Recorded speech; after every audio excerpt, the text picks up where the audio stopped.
अस्सलाम वालेकुम। आज की वीडियो में हम बात करने वाले हैं Xiaomi Mi 9T Redmi K20 के बारे में। ये बेसिकली एक ही स्मार्टफोन के दो नाम हैं। जो चाइना और उसके मज़ाफ़ात में इसका नाम रखा गया है वो है K20 और जो इसका ग्लोबल वेरिएंट है उसका नाम है Mi 9T। दोनों की स्पेसिफिकेशन सेम है, बस नाम का डिफरेंस रखा हुआ है। और अगर हम इसकी प्राइसिंग की बात करें तो पाकिस्तान में इसकी एक्सपेक्टेड प्राइस है 55 से 60 हज़ार रुपये।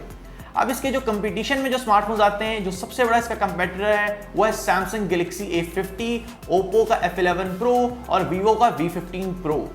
अब इसके बारे में मजीद जानते हैं, लेकिन उससे पहले मैं चाहूंगा कि अगर आप हमारे चैनल पे न्यू हैं तो काइंडली कर लें इसको सब्सक्राइब और बेल आइकन कर लें प्रेस, ताकि आपको हमारी लेटेस्ट टेक्नोलॉजिकल वीडियोस की नोटिफिकेशन सबसे पहले मिल सके। तो दोस्तों, मेरा नाम है सच चौधरी, आप देख रहे हैं प्राइस का यूट्यूब चैनल। इस वीडियो को शुरू करते हैं।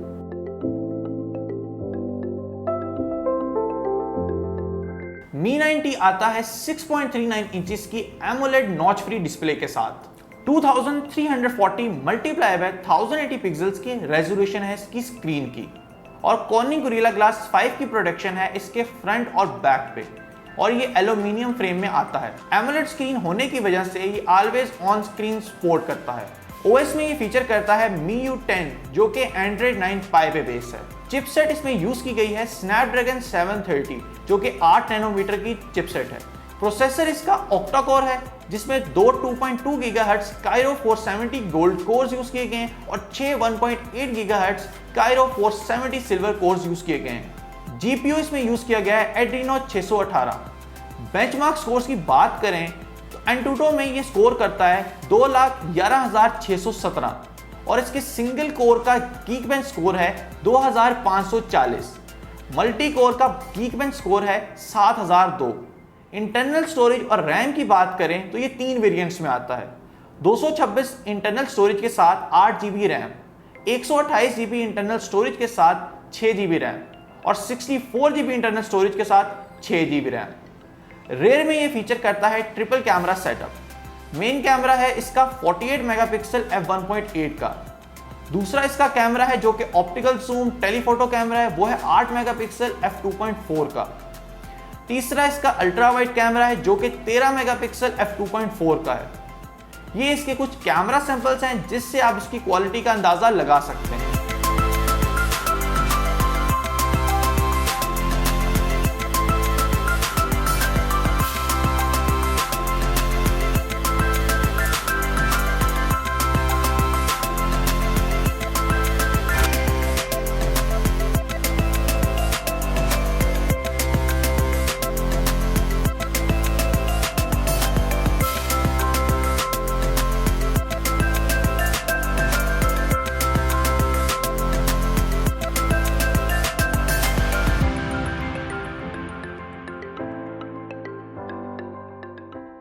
अब बात करते हैं इसकी सेल्फी कैमरा पे। फ्रंट में ये फीचर करता है मोटराइज्ड पॉपअप सेल्फी कैमरा जो कि 20 मेगापिक्सल f2.2 का है, और फ्रंट फेसिंग कैमरा से अनलॉक भी किया जा सकता है फोन, लेकिन सारे रीजन्स के अंदर ये अवेलेबिलिटी इस फीचर की नहीं होगी। इसमें माइक्रो USB-C है और NFC की अवेलेबिलिटी भी है। इसका फिंगरप्रिंट इन डिस्प्ले दिया गया है जो कि रिलेटिवली दूसरे स्मार्टफोन से स्लो है। इसमें हेडफोन जैक की अवेलेबिलिटी भी है, लेकिन माइक्रो SD कार्ड स्लॉट नहीं दी गई। बैटरी ये फीचर करता है 4000 mAh की और इसके साथ 18 वाट का चार्जर आता है। अगर हम इसकी कलर्स की बात करें तो कलर स्कीम इसकी बड़ी खूबसूरत है। ग्रेडियंट स्कीम है इसकी। पहला इसका कलर है कार्बन ब्लैक, रेड फ्लेम और ग्लेशियर ब्लू। अब इसके कुछ प्रोज एंड कॉन्स की बात करते हैं। इसकी सबसे जो अच्छी बात है वो इसकी परफॉर्मेंस। स्नैपड्रैगन 730 होने की वजह से इसकी कंपटीशन में इसको एज मिलता है। परफॉर्मेंस, गेमिंग और मुख्तलिफ जो इसकी डेली की टास्क है वो काफ़ी अच्छी है। प्लस इसकी जो कैमरा परफॉर्मेंस है वो बहुत अच्छी है, जिस तरह के आपने कैमरा सैंपल्स के अंदर देखा। प्लस इसकी जो डिस्प्ले है एमोलेड होने की वजह से इसके अंदर जो बहुत सारे फीचर्स हैं, ऑलवेज ऑन डिस्प्ले मिल जाता है। कलर रिप्रोडक्शन बहुत अच्छी है और व्यूइंग एंगल्स बहुत अच्छे हैं जो कि इसके कंपटीशन में स्मार्टफोन्स नहीं देते।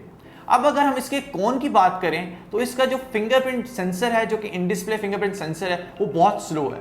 अगर इसके कंपटीशन में सैमसंग A50 का देखा जाए तो उसका भी स्लो है, तो ये कट आउट करते हैं। लेकिन मैं बहुत सारी कंपनीज के जो ये इन डिस्प्ले फिंगरप्रिंट सेंसर इन्होंने अपर मिड रेंज कैटेगरी में भी दिया गया है, तो वो ना ही दिया करें, क्योंकि उसके कोई रीज़न नहीं बनती अगर आपने इतना स्लो देना है।